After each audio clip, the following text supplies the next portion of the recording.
sou o Paulo e esse é o Católicos Antifascistas, um podcast para você que é católico, mas e tem uma opção preferencial pelos pobres, não gosta muito dessa história de que Deus gosta dos ricos, porque sabe que isso é cascata, é mentira e é basicamente contra os evangelhos, né? Então estamos aqui e hoje o nosso tema é Teologia da Libertação. Você vai saber toda a verdade sobre a Teologia da Libertação. E já dou um spoiler. Ao final desse podcast, não vou te vender um curso, tá? Porque diferente de todos os conteúdos que estão por aí botando medo sobre a teologia da libertação, dizendo o perigo da teologia da libertação, aqui você não tem no final aquele que fala assim, compre o meu curso para saber mais sobre a teologia da libertação, o que mostra que no fundo, a pessoa não é nem um conservador, ela só é um picareta, um safado que quer pegar o seu dinheiro. Mas Paulo, mas você tem a loja. Sim, a gente tem a loja, mas a loja ela tem duas finalidades. Uma é ajudar a financiar os custos desse apostolado, que é bancado com meus recursos pessoais. E outro é ajudar as pessoas que querem ter uma espiritualidade libertadora para que possam ter aí devocionais que possam ajudá-los a viver essa espiritualidade. Por exemplo, se você quer se assim, vários santos da sociedade moderna, os santos modernos, por exemplo, você não acha, por exemplo, material sobre Dom Helder, Câmara, por aí, nas lojas católicas que estão por aí. Mas você acha na loja dos católicos antifascistas, que é no site umapenca.com/católicos-antifas. Este endereço também está na descrição deste podcast e você consegue acessar lá. Mas enfim, mas e se você não comprar? Não, isso aqui não tem o golpe, não tem gatilho, não tem nada disso, eu não vou aqui trabalhar para poder. Não, você tem que comprar isso aqui para se livrar do bicho papão da teologia da libertação, que dorme embaixo da tua cama e vai puxar o teu pé de noite. Não, a gente não entra nessa conversa idiota, tá? Aqui nós vamos explicar um pouco mais claramente o que é a teologia da libertação. Eu agradeço muito. Aqui tem o podcast Macabeus, que faz tempo que eles não produzem nada. E eles fizeram um conteúdo muito bom sobre teologia da libertação com um teólogo, inclusive ligado à renovação carismática, o Railson, se não me engano. E também você pode completar um pouco o que a gente vai falar aqui com o que está lá no podcast deles também, tá bom? Acha aqui também no seu tocador de podcast. Eu espero. E vamos lá, vamos ao nosso conteúdo do episódio, a teologia da libertação. Pessoal, uma coisa que eu percebi agora que comecei a editar o episódio. Esse é o episódio 13. E aí, bom, e é sobre a teologia da libertação. Alguém vai dizer que é propaganda do PT. Não, gente, não é, tá? É, mas eu não pude deixar de perceber a coincidência, tá? Foi realmente uma coincidência. E se você não fique chateado por causa disso, tá? Vamos entender um pouco. Primeira coisa, tá? O que que é a teologia? A teologia da libertação é uma corrente teológica da Igreja Católica. E não, antes que te digam, a teologia da libertação não foi condenada pela igreja. Nós vamos trabalhar isso um pouco mais a fundo, mas ela, pelo contrário, ela dá contribuições importantes para o magistério da igreja, especialmente nos temas de teologia moral, né? Porque a doutrina social da igreja, só vou colocar as coisas em caixinhas para vocês entenderem, tá? A teologia, ela tem, vamos dizer, algumas frentes, alguns. Você tem a teologia dogmática, que trata dos dogmas, quem é Jesus, quem é Deus, quem é o Espírito Santo, Nossa Senhora e tudo mais. O grande teólogo dogmático do nosso tempo é o Papa Bento XVI, né, Joseph Ratzinger, deu as grandes contribuições para a compreensão da dogmática no nosso tempo. Então, a pessoa que gosta de Ratzinger, por exemplo, e condena o catecismo da Igreja Católica é um idiota, porque a redação final do Catecismo da Igreja Católica é de Ratzinger, ele expressa a forma como Ratzinger atualiza a dogmática numa linguagem moderna. Você tem a teologia litúrgica, né? Por exemplo, a teologia mística ou espiritual, que trata de como rezar, como se da oração, contemplação e tudo mais.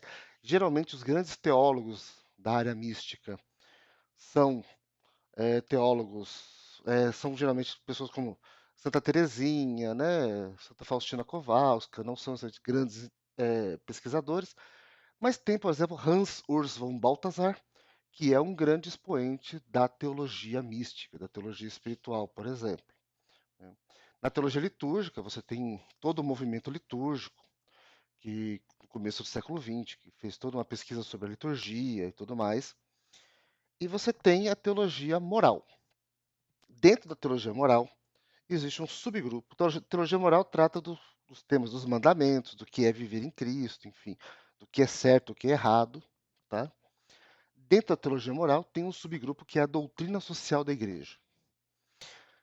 A teologia da libertação, ela é uma corrente teológica que trouxe contribuições importantes e relevantes e aceitas pelo magistério da igreja na doutrina social da igreja, tá? A doutrina social da igreja é a parte da teologia moral que trata dos desafios sociais, dos problemas sociais, tá bom? Então estamos, claro, é claro que assim, o escopo da teologia da libertação às vezes vai para fora da doutrina social da igreja, você tem contribuições à cristologia e tudo mais, nós vamos falar isso aqui um pouco no nosso episódio, mas o essencial da teologia da libertação é no campo da doutrina social da igreja. Então dá para muito bem você ter uma espiritualidade carmelita, por exemplo, né, usar o seu escapulário, ter uma espiritualidade mariana, rezar o terço e tudo mais. Você, né, lê Bento XVI sobre a noção do que é Deus, né, e do que é a salvação e tudo. E você seguir a teologia da libertação no que diz respeito à questão da pobreza, da desigualdade, enfim, né, dos temas sociais, do campo da doutrina social da igreja. Então, assim, ela não é algo que está fora da igreja.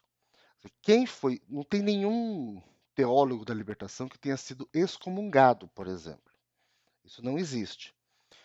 E, houve algumas punições com relação a alguns excessos, que a gente vai trabalhar aqui um pouco, mas não, a teologia da libertação nunca foi excomungada, nunca foi expulsa da igreja, embora sim tenha sido fortemente combatida por motivos diferentes. Houve um esforço da Santa Sé, por exemplo, em um determinado momento, para combater a teologia da libertação, a gente vai falar aqui um pouco, e houve um esforço, esse sim, muito mais forte, de setores de bispos e padres e leigos, que, na verdade, se preocupavam muito com as consequências da teologia da libertação para a vida deles, assim. Então, muitos que gostam, na verdade, de uma coisa mais, que gostam de uma opção preferencial pelos ricos, ficaram muito incomodados com a opção preferencial pelos pobres. Então, você tem, e aí, obviamente, existe a unidade de ação entre aqueles que estavam preocupados com os exageros da teologia da libertação e aqueles que estavam preocupados com o que a teologia da libertação poderia causar com o seu bolso. Então, nessa combinação, houve um combate muito forte, mas isso, principalmente depois do pontificado de Francisco, né, de Bergoglio, que é alguém da América Latina, que conhece bem a teologia da libertação, melhor que muito Zé Ruela, que está por aí vendendo curso, a relação entre a teologia da libertação e o magistério da igreja foi mais pacificada. Tá? Então, hoje, a teologia da libertação ela é uma teologia legítima, tá? E a sua contribuição é inegável. Nós vamos aqui discutir um pouco mais. Como é que ela surge? A teologia da libertação é uma teologia latino-americana. Eu diria que é a primeira e única teologia 100% latino-americana da história da igreja, tá? E ela surge. E por que ela surge aqui? Porque a América Latina é uma região muito desigual. A gente vive no Brasil, por exemplo, a gente sabe disso. Ah, mas o Brasil, você está dizendo que o Brasil é pobre? É pior. O Brasil é desigual, é o país mais desigual do mundo. É o país que tem Balneário Camboriú, com o metro quadrado mais caro do Brasil, né, com aqueles apartamentos milionários e tudo mais, e tem a Rocinha. Quer dizer, a, a combinação você ter, né, ou, por exemplo, gente, e tem os Yanomami morrendo na mão do garimpo.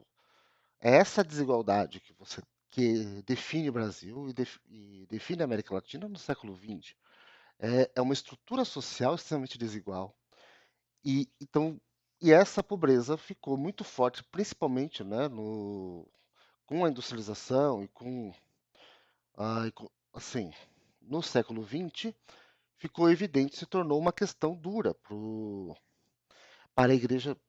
A igreja teve que lidar muito com isso. Você chega aqui e você vê gente muito rica e gente muito pobre, gente em condições deploráveis de vida. Então, assim que é uma situação muito parecida, então a reação foi uma reação muito parecida com o que aconteceu com o Papa Leão XIII, que era um papa conservador, era um padre conservador, mas que quando foi arcebispo de Milão não, foi de um outro lugar lá da Itália, ele teve que lidar com a pobreza.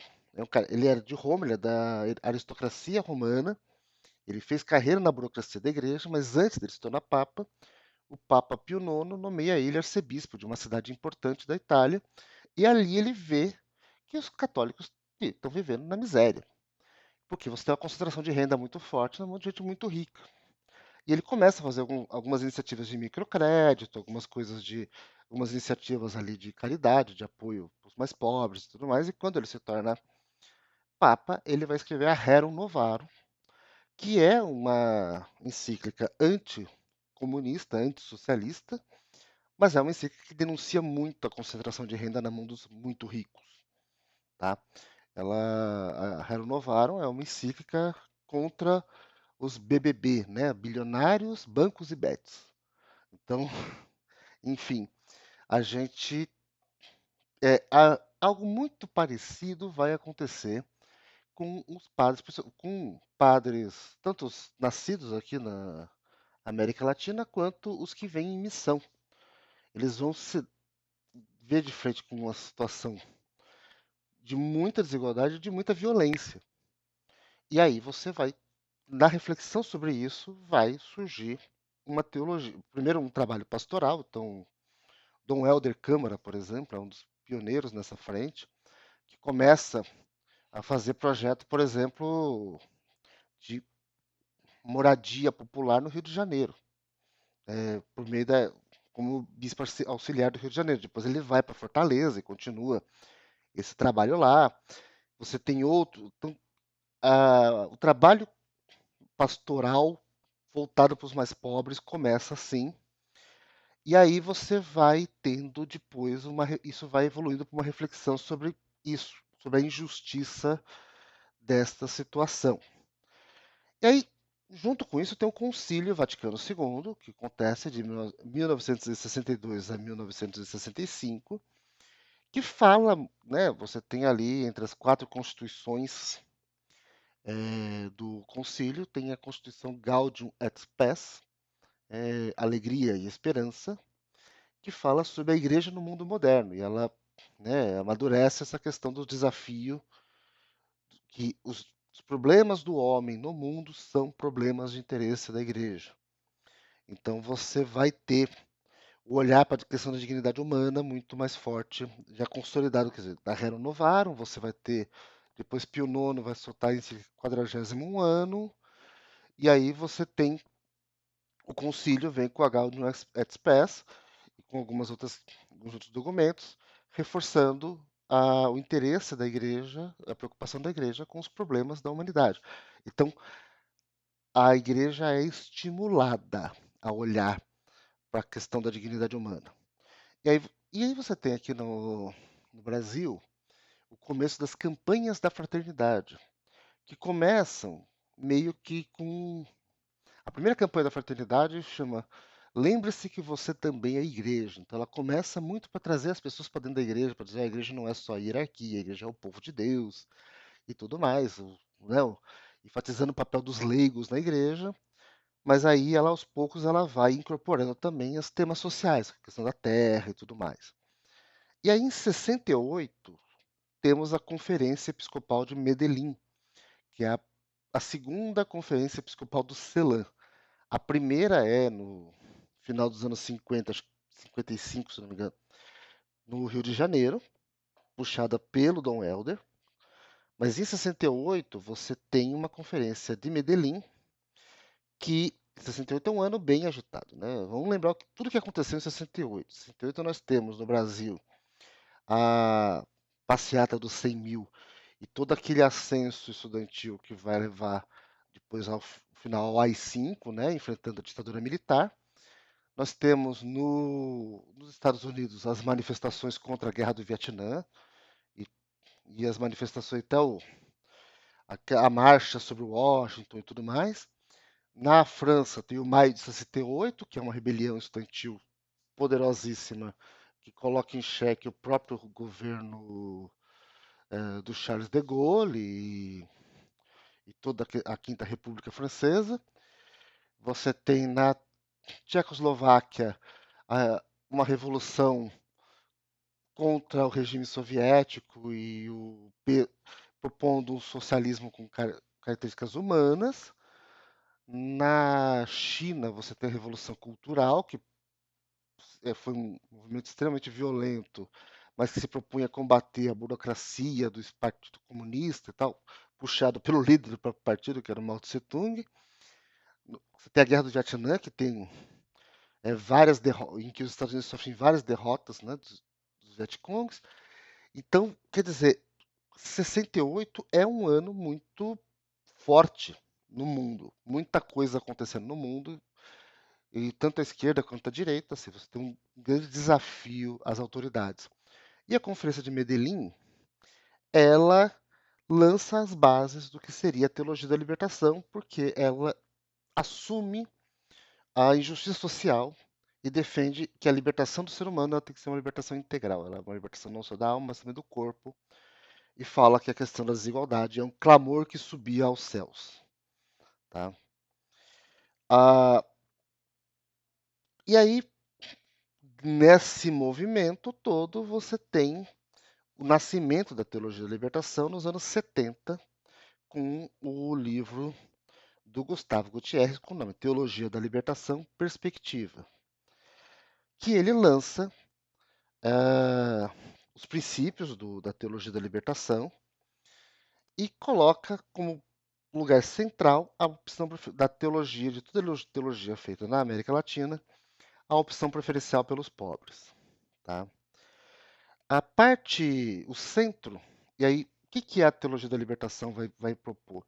Sempre uma leitura do Evangelho e do ensinamento da igreja a partir da experiência dos pobres. Né? E você vai ter os teólogos, como Leonardo Boff, José Mindlin, e, enfim, que vão fazer a leitura do Evangelho à luz dessa perspectiva, e os pastores. Então você vai ter aí Dom Paulo Evaristo Arnes, Dom Pedro Casaldáliga, né, no interior do Mato Grosso, em São Félix do Xingu. Você vai ter Dom Luciano, também na Zona Leste. Dom Angélico Bernardino, que era bispo auxiliar do extremo Zona Leste, e aí o João Paulo II mandou ele para Blumenau, meio que para calar a boca, porque ele organizava movimento de moradia, enfim. Alguns padres, como o padre Ezequiel, que foi assassinado porque trabalhava junto com indígenas no Mato Grosso, em Rondônia. O padre Josimo também, que é um padre que também é assassinado por trabalhar junto com o movimento, com o Sem Terra, ali com os sindicatos rurais.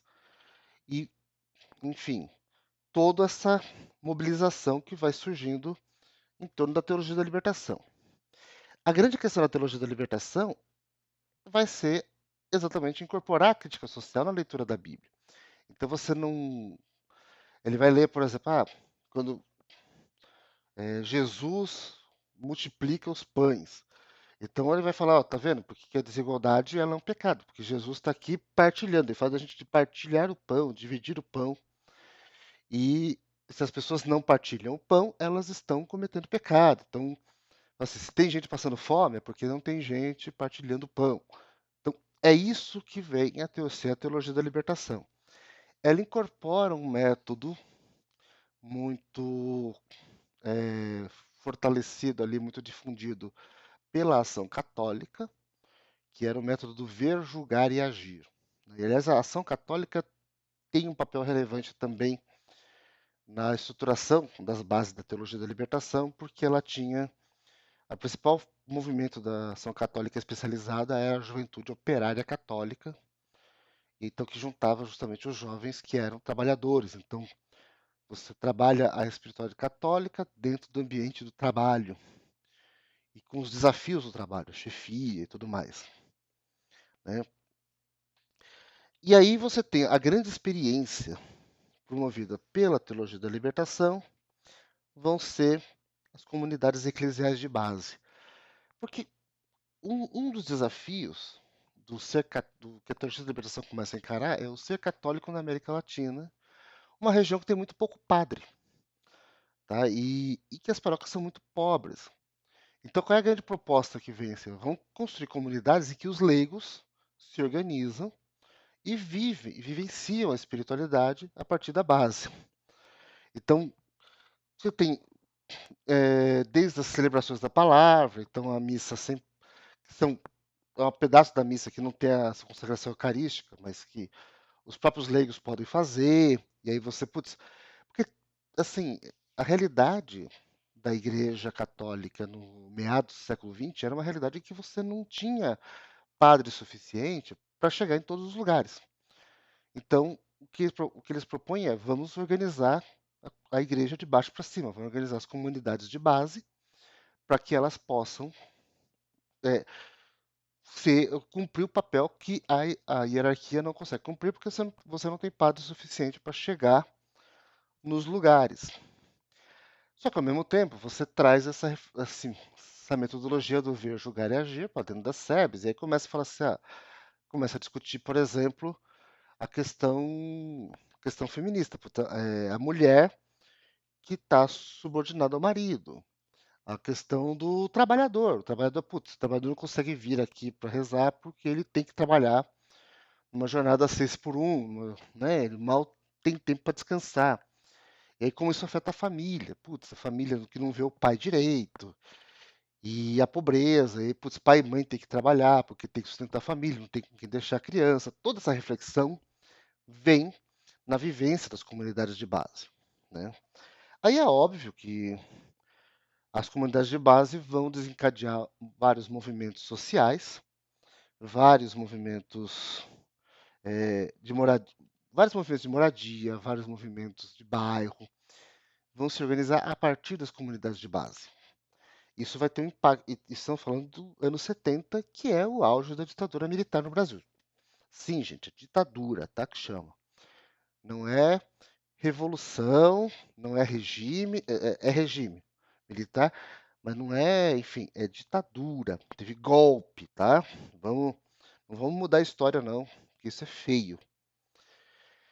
E aí você tem, então, por exemplo, tem um livro clássico do Leonardo Boff, chamado Do Lugar do Pobre, em que ele fala que se Jesus é pobre, a gente tem que fazer uma reflexão sobre a Bíblia a partir do lugar do pobre, né? E aí você vai ter várias coisas. Um grande teólogo biblista, por exemplo, Carlos Mesters, vai publicar um livro chamado Paulo, o Trabalhador que Anuncia o Evangelho. Então ele faz uma leitura da vida de Paulo e das cartas de Paulo, a partir da perspectiva de que Paulo apóstolo é um trabalhador, é um cara que costura tendas e que vive os desafios do trabalho, né?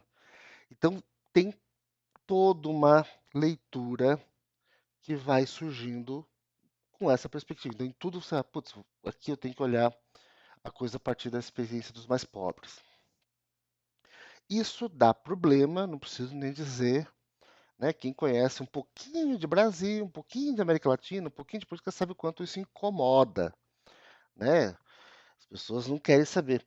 É só você falar de cobrar IOF de bilionário que as pessoas começam a ter ataque de pelanca. Então, eu falo, putz, você está querendo.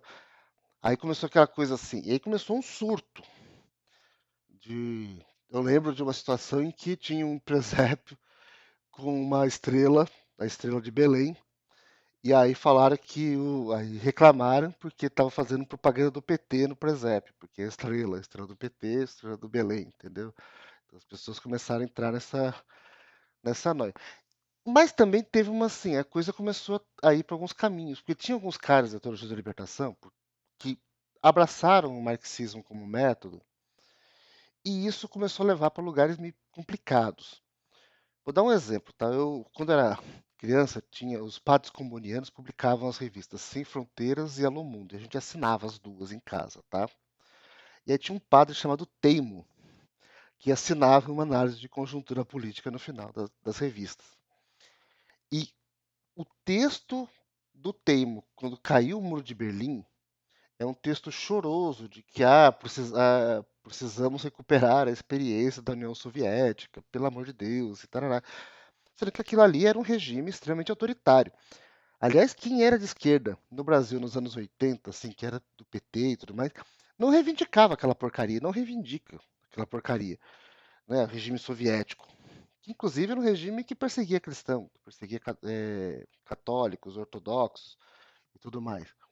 Então, assim, uma coisa é você defender o lugar do pobre, defender o direito dos povos de organizarem sindicatos, tudo mais. Outra coisa é você cair para defender um regime autoritário como o regime soviético, um regime totalitário, perigosíssimo como aquele, né? Então, assim, mas você vê como a conversa começou a ir para alguns uns lados meio complicados, assim.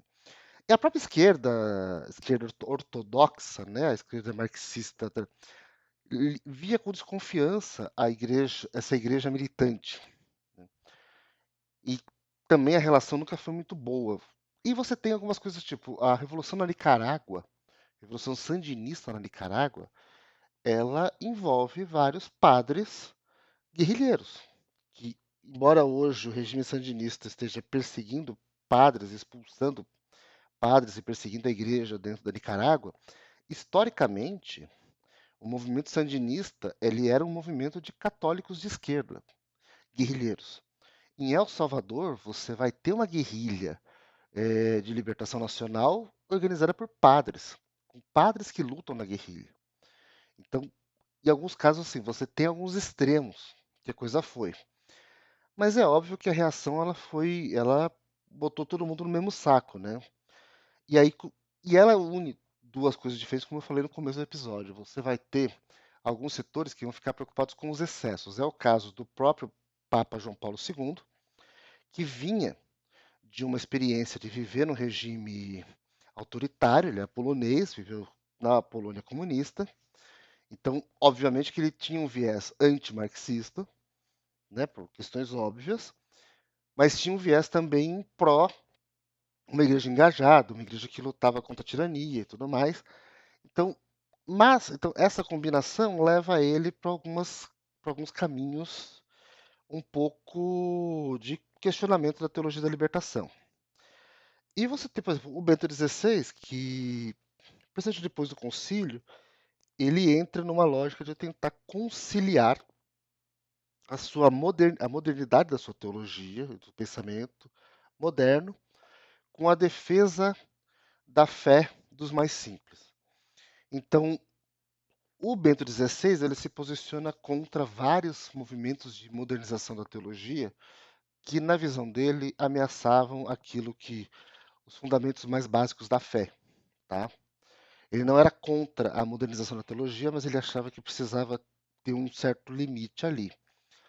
E aí você tem algumas questões. Então, primeiro, em 84, a primeira coisa que acontece, o Papa João Paulo II, ele foi eleito Papa em 78, e em 79 tem a Conferência de Puebla, que vem na continuidade da Conferência de Medellín.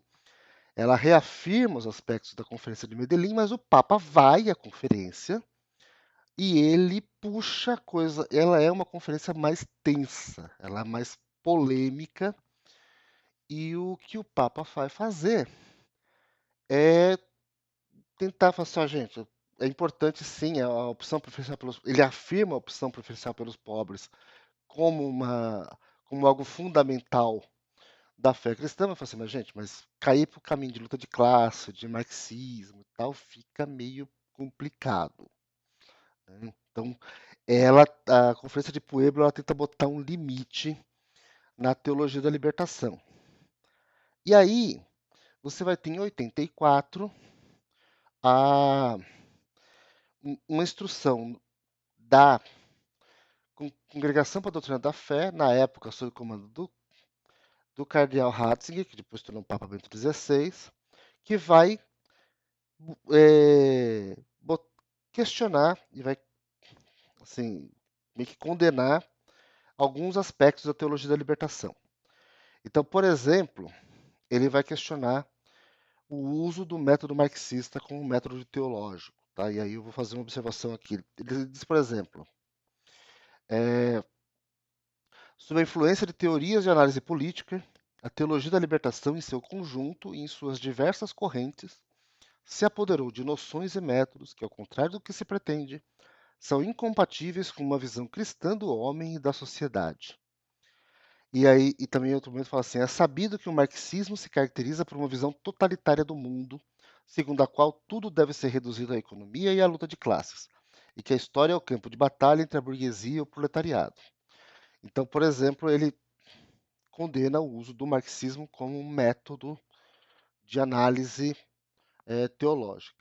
Qual é o meu ponto aqui? Tá? Essa condenação me parece muito similar à condenação ao uso da filosofia de Aristóteles como método de teologia na Idade Média, ali século XI, se eu não me engano, 11, 12. Por que eu digo isso? Porque é uma questão, assim, a igreja tem contato com a obra de Aristóteles, ela, as universidades, as primeiras universidades na Idade Média começam a estudar Aristóteles e começa a vir uma série de de teologias feitas com base em Aristóteles. Santo Alberto Magno é um deles, você vai ter. Mas principalmente tem alguns casos como Pedro Abelardo que começam a entrar em questões que a igreja começa a falar assim, opa, tá indo longe demais. Aí vem um alerta assim, Aristóteles está proibido. Só que você tem São Tomás de Aquino, que vai recuperar o Aristóteles e vai, com base no Aristóteles, construir uma teologia que foi muito questionada na época, mas que até o Concílio Vaticano II era considerada a única teologia ortodoxa possível na Igreja Católica, por exemplo. Vindo e ela é toda construída com base em Aristóteles. Então, eu estou trazendo isso aqui, eu não quero comparar Marx com Aristóteles. Acho que o impacto de Aristóteles na cultura é muito maior que o impacto de Marx. Na filosofia contemporânea, tem autores que têm impacto maior do que o de Marx. Mas o ponto é o seguinte: eu acho que essa preocupação com o uso do marxismo como metodologia teológica, ela pode esbarrar nessa questão. Estou fazendo um paralelo com o que aconteceu ali na Alta Idade Média com relação à filosofia de Aristóteles. Acho que, e realmente nós estamos indo para um caminho que, sim, alguns aspectos da análise marxista podem ser, sim, ser usados como método teológico sem você cair em desafio à fé cristã. Mas precisa, evidentemente, de habilidade, de conhecimento e de entendimento da questão. Também aqui, uma outra questão que o documento aponta, que isso eu acho interessante, que é o risco de reduzir a fé à praxis política. Porque quando a gente fala em espiritualidade, nós estamos falando do homem integral, então estamos falando não só da vida pública, mas da vida privada, da vida interior.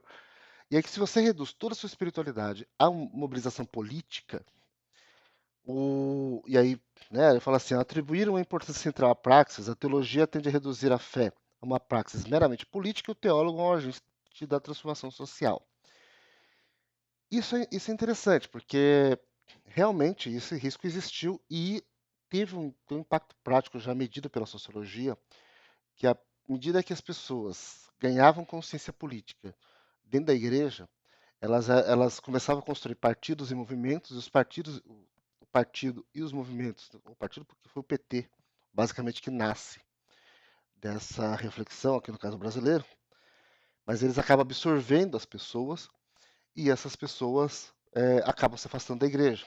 E aí, de uma hora para outra, a igreja fica vazia, não tem ninguém fazendo o trabalho pastoral da igreja ali, porque quem deveria estar fazendo esse trabalho pastoral está construindo partido, construindo movimento. E isso é um complicador, tá? Então, é, isso é um ponto. Então, o teólogo não pode ser um agente de transformação social pura e simplesmente, ele tem que olhar o ser humano como um todo, isso é verdade. E a experiência religiosa não pode ser uma experiência meramente, não pode se reduzir a uma experiência meramente política, mas é importante que a gente olhe outros aspectos da vida, né?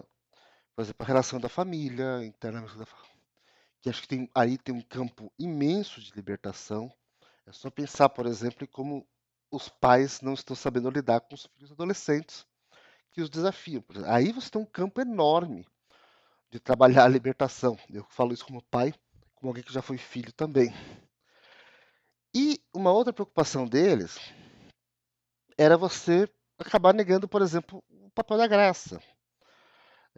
Porque fala assim, então, deixa eu falar assim, ela se inspira muitas vezes em um gnosticismo que nega a transcendência de Deus e a primazia da graça, e um pelagianismo que confia excessivamente nas capacidades humanas e na autorredenção do homem. Isso também eu acho interessante, quer dizer, e é engraçado que os inimigos da teologia da libertação são tão pelagianos quanto, porque quando o cara fala assim, que para você ser um católico de verdade, você só precisa do seu esforço, é, também está sendo pelagiano. Quem nos conduz é a graça. Acho que a teologia da libertação ela é obra do Espírito Santo, ela tem os seus excessos, tem os seus abusos, mas né, ela foi suscitada pelo Espírito Santo, isso é inegável. Veja as riquezas que ela traz para o tesouro da fé, né, para o magistério da igreja, mas é a graça que nos conduz. A gente não pode abrir, a gente não pode abrir mão de confiar na graça de Deus. Porque é a graça que permite que instrumentos completamente inúteis como este que vos falo possam construir suas iniciativas. A santidade passa pela graça, então a gente não pode negar o papel da graça aqui. Mas aí tem um ponto interessante. Em 86, 2 anos depois, o- a mesma congregação para a doutrina da fé solta uma outra instrução chamada Libertatis Consciência, que enfatiza os aspectos positivos da teologia da libertação. Olha só que interessante. Então ele fala o seguinte, que é um pouco aquilo que a gente fala aqui. Né? Ele fala assim, o que é a libertação cristã na visão desse documento? A libertação cristã, no seu sentido pleno, é uma libertação do pecado e de tudo que dele decorre, a escravidão do mal, a opressão, a injustiça, o ódio, a violência e o egoísmo. Isso é interessante. Quer dizer, se a gente vai libertar do... A gente está vendo hoje, nós vivemos uma época em que as pessoas estão governadas pelo ódio. Né? E, e isso, quer dizer, como é que a gente vai quebrar essa lógica do ódio? Não vai ser com mais ódio. Vai ter que, evidentemente, vai envolver pessoas com muita habilidade política, que precisam sim trabalhar ali com a sua ética de responsabilidade para poder construir acordos e tomar decisões que vão limitar certas coisas. Não dá para, mas assim, mas passa muito por quebrar essa lógica do ódio, né? Porque você tem grupos radicalizados e fanatizados que odeiam outros grupos que, como reação, se radicalizam e se fanatizam. E a sociedade se polariza, e essa polarização divide as famílias no meio, põe filho contra pai, filha contra mãe, e a coisa não é legal. Então, para que a gente possa superar isso, parte do processo é, por exemplo, reconectar esses elos rompidos. É fácil? Não é. Quem fala aqui é uma pessoa que já foi, que teve que romper com amigos e tem pessoas próximas que já entraram na minha casa me chamando de ladrão, porque eu sou antifascista, entendeu? Como ele, obviamente, gosta de um fascista, todo mundo que é contra o fascista que ele adora é tudo que representa de mal no mundo. E a pessoa não abre uma brecha. Então, como é que a gente vence um ódio desse? Meu, não é só pela política, é principalmente pela oração. Porque sem oração você não consegue fazer com que o Espírito Santo, a providência e até a intercessão, né, de Nossa Senhora possa mover os corações para um caminho melhor. Então assim, a cura do nosso tempo passa por muita oração. A gente não pode negar o papel da oração e o papel da graça, que é o que vai tocar os corações e quebrar essa casca, né, essa dureza desses corações, para que as pessoas possam, enfim, se perdoar e a gente possa ter um ambiente melhor e mais saudável para viver. Né? Então, aqui, esse documento de 86 está trazendo luzes para coisas de hoje. Então, pensar na libertação como uma libertação do ódio, por exemplo, é algo muito interessante, muito rico para nós, né? E também o documento reafirma aquilo que o Papa havia afirmado em 89, em 79, na Conferência de Puebla, que a opção preferencial pelos pobres, ela é uma opção, ela tá coerente com os evangelhos. Mas ele fala, mas reafirma assim, né?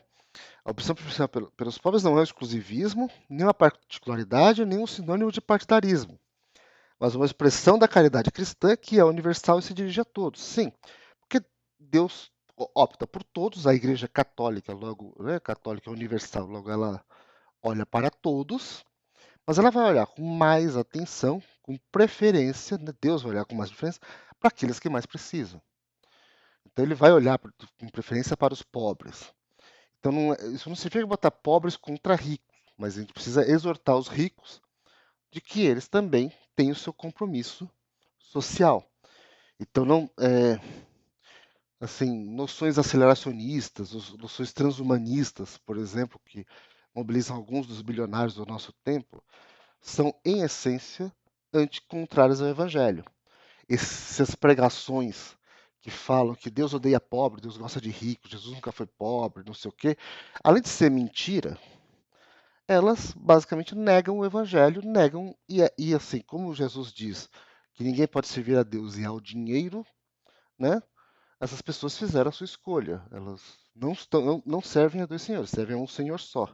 Entre Deus e o dinheiro, elas sabem muito bem quem elas vão servir. E ele fala que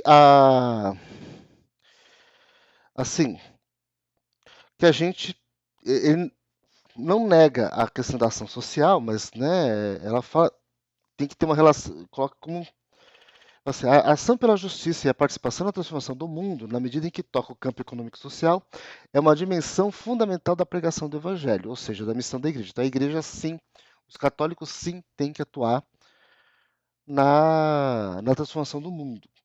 O que você não pode é partidarizar isso. Você não pode limitar isso ao grupo A ou grupo B, né? Vai ter católicos que vão fazer esse processo com uma abordagem mais conservadora. Vão ter católicos que vão fazer com uma abordagem trabalhista, outros que vão fazer com uma abordagem liberal, outros com uma abordagem socialista. E está tudo bem, desde que um reconheça a legitimidade do outro, né? Está tudo bem, enfim. E aí a gente vai ter algumas situações, também anos 80 em diante, que a gente vai ter algumas punições. Então, por exemplo, dois casos exemplares é o caso de Leonardo Boff, nos anos 80, que eu falei, você vai falar assim, mas Paulo, você falou que não teve ninguém excomungado. Realmente não teve ninguém excomungado. Mas teve algumas punições, como o caso do Leonardo Boff, que foi punido pelo silêncio obsequioso. Ele foi o que significa?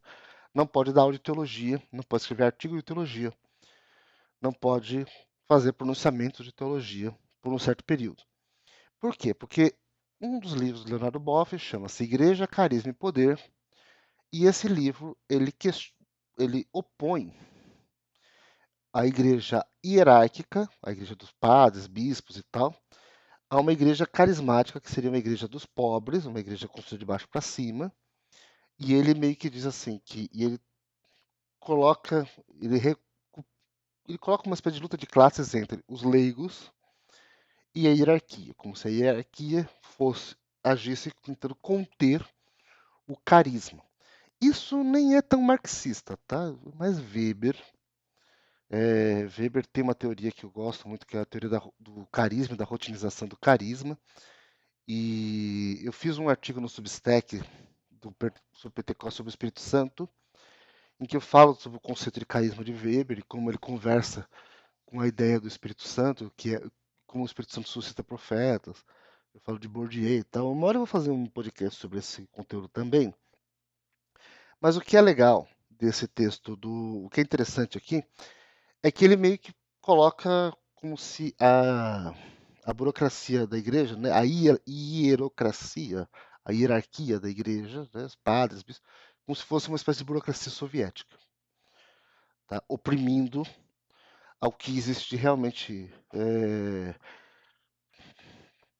carismático, né, e autêntico da fé, que é a fé dos mais pobres.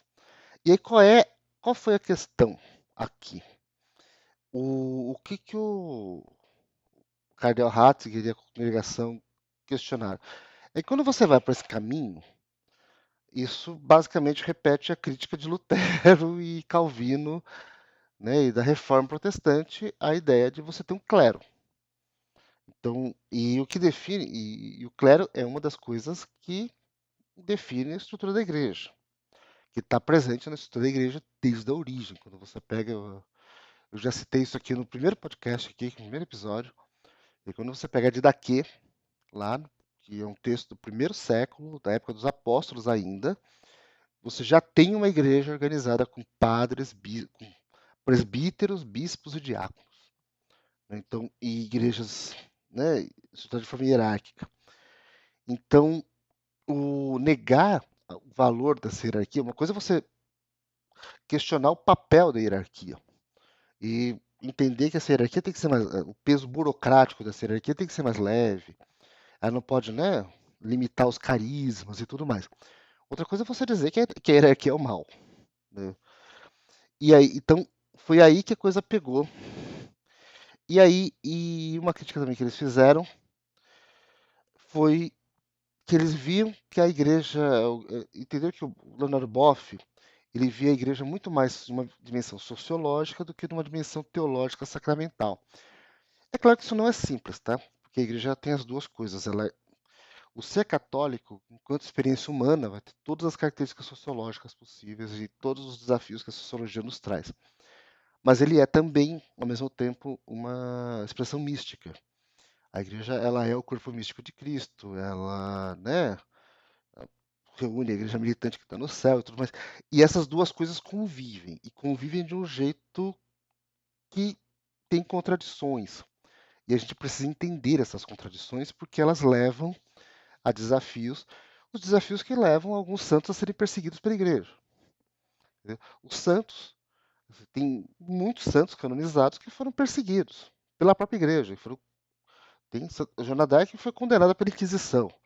Então, assim, essa relação entre a igreja enquanto fenômeno social e a igreja enquanto fenômeno místico teológico, ela não é simples. O que ele está dizendo é assim, ó, você está enfatizando muito a igreja enquanto fenômeno social e está esquecendo da igreja enquanto fenômeno teológico. O que eu acho que é justo, mas a gente não pode negar a existência da igreja enquanto fenômeno social, porque é nessa igreja enquanto fenômeno social que você vai ter padres homossexuais se autorreprimindo e fazendo discurso homofóbico. Vai ter abuso de crianças por causa de padres pedófilos. Você vai ter padres que se vendem ao capital e que apoiam regimes autoritários. E leigos também, igualmente. Santos dos mais diferentes tipos que são perseguidos e que sofrem, né, todo tipo de contradição dentro da igreja. Recentemente, né, lá que eu estou falando só da teologia da libertação, o Jonas Abib, o padre Jonas Abib, por exemplo, ele era um cara muito combatido e criticado por vários setores dentro da igreja. Então, por que essas coisas acontecem? Porque tem uma dimensão humana, sociológica da coisa que você não pode desprezar. Mas o que eles achavam é que a análise do Leonardo Boff ia muito por esse lado humano e esquecia e deixava de lado, meio que ignorava o aspecto divino da eclesiologia. Mais recentemente, já nesse século, tem o caso do John Sobrino, que foi notificado já no papado de Bento XVI, mas o processo na Congregação de Doutrina da Fé começou no papado de João Paulo II, com o Bento XVI à frente da congregação. E aí aqui a questão foi o livro Jesus Cristo Libertador, que é um livro mais antigo, é um livro ainda do auge da teologia da libertação. John Sobrino, ele é um padre de El Salvador, e ele é basco, na verdade, é um teólogo, mas ele vai para El Salvador, tal, e ele escreve um livro chamado Jesus Cristo Libertador, que apresenta uma cristologia que mostra o Jesus, enfatiza muito o Jesus humano. A gente fez aqui ou 2 episódios atrás, um episódio sobre a humanidade de Jesus. E ela é muito interessante, muito, eu acho que é o central para a gente entender a economia da salvação é entender o Jesus humano. E como o Jesus humano, ele conecta com o Jesus divino e faz com que o Jesus divino esteja presente nas realidades humanas. Mas aqui qual foi o alerta, né, a notificação da Santa Sé? Que entendeu que o sobrinho enfatizava muito mais o Jesus humano, num aspecto assim como Jesus pobre, Jesus líder contra a opressão e tudo mais, e meio que teria obscurecido o lado divino. Tá? Então ele fala assim, a existência de Jesus como um homem da Galiléia, oprimido e em luta, podia levar a uma concepção horizontal demais de Cristo que não teria, perderia a transcendência. E aí, porque estava supervalorizando o Jesus histórico e meio que ignorando o Jesus da fé, tá? Então, mas assim,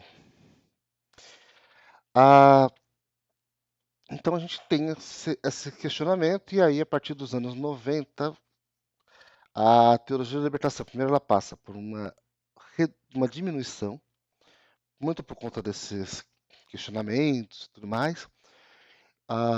Em Santo Domingo, que foi em 92, que foi a conferência, né, ela é feita nos 500 anos da descoberta da América.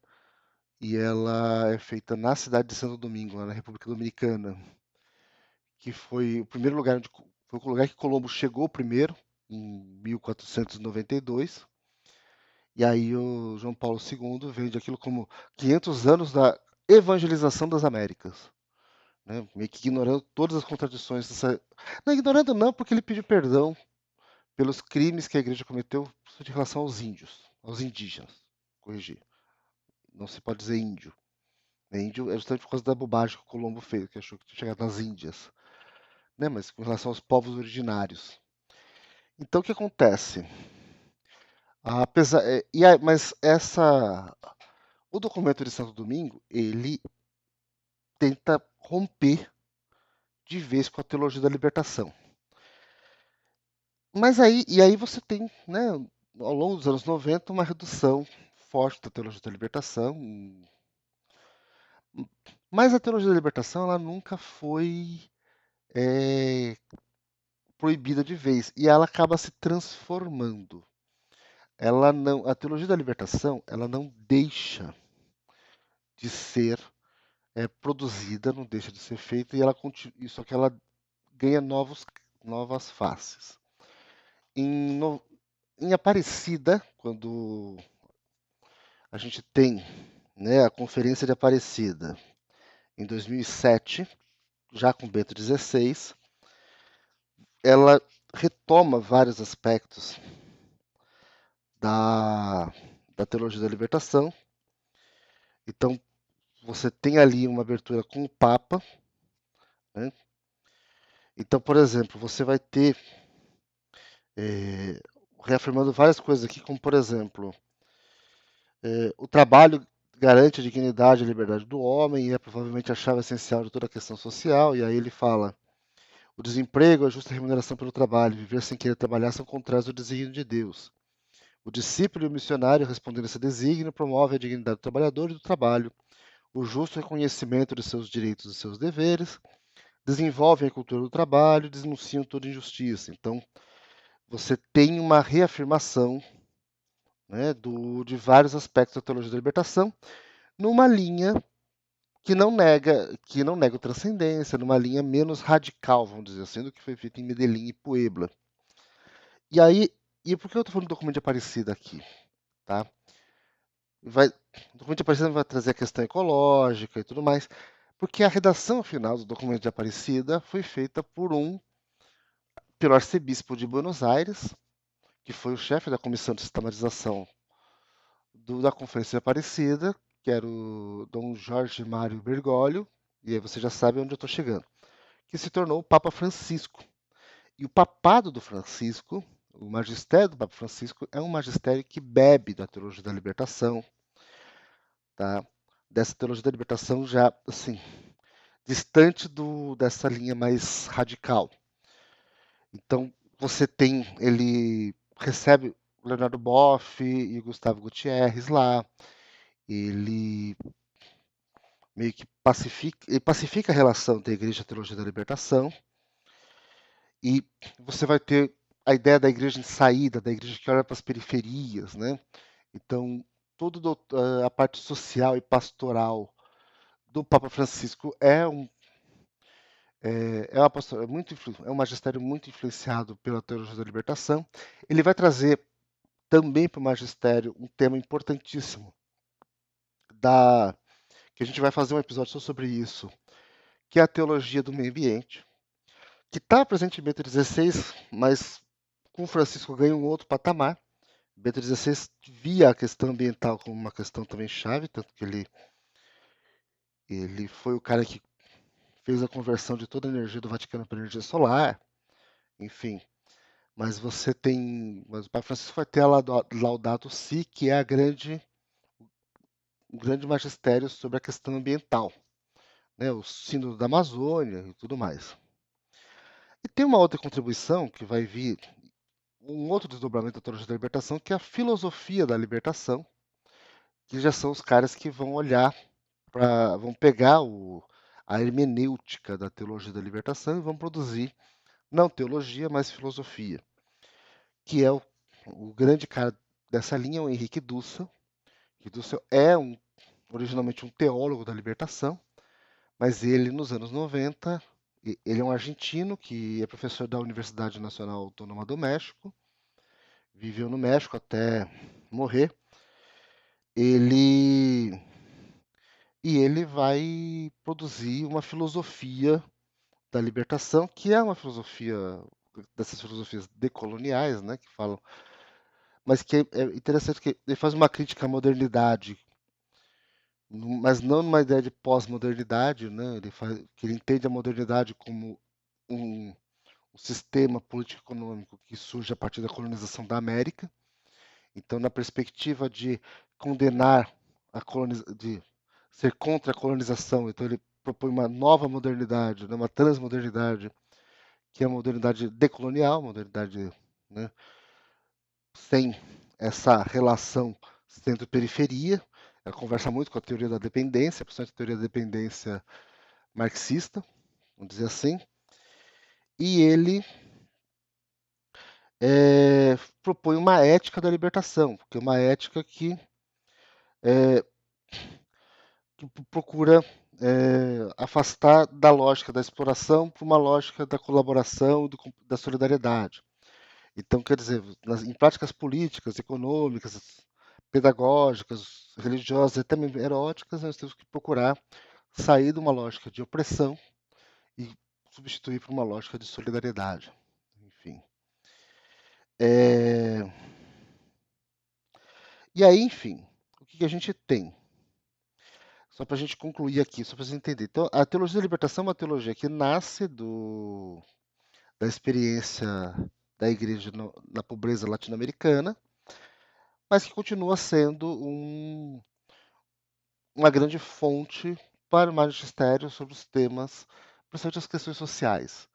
O atual Papa, o Papa Leão XIV, que adotou o nome de Leão justamente por conta de Leão XIII e a sua Rerum Novarum, ele promete continuar com até para sua experiência como, né, no Peru, ele promete continuar trazendo essa experiência de ser da igreja na periferia, da igreja frente à desigualdade, à pobreza, para dentro do seu magistério, né?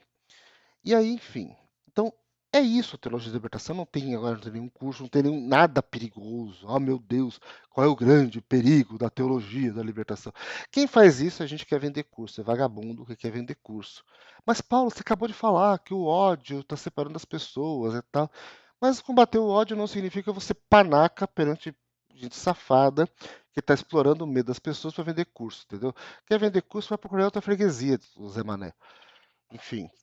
E que a gente peça aqui, pela intercessão de Nossa Senhora, Maria de Guadalupe, Maria de Aparecida, né, que olham para a América Latina e para o Brasil, para que a gente possa continuar bebendo desse grande fruto latino-americano, que é a teologia da libertação, e que a gente se afaste daqueles que querem, dizendo que em defesa de uma ortodoxia, na verdade, estão defendendo uma igreja que é uma igreja dos ricos e dos opressores. Bem, muito obrigado e até o próximo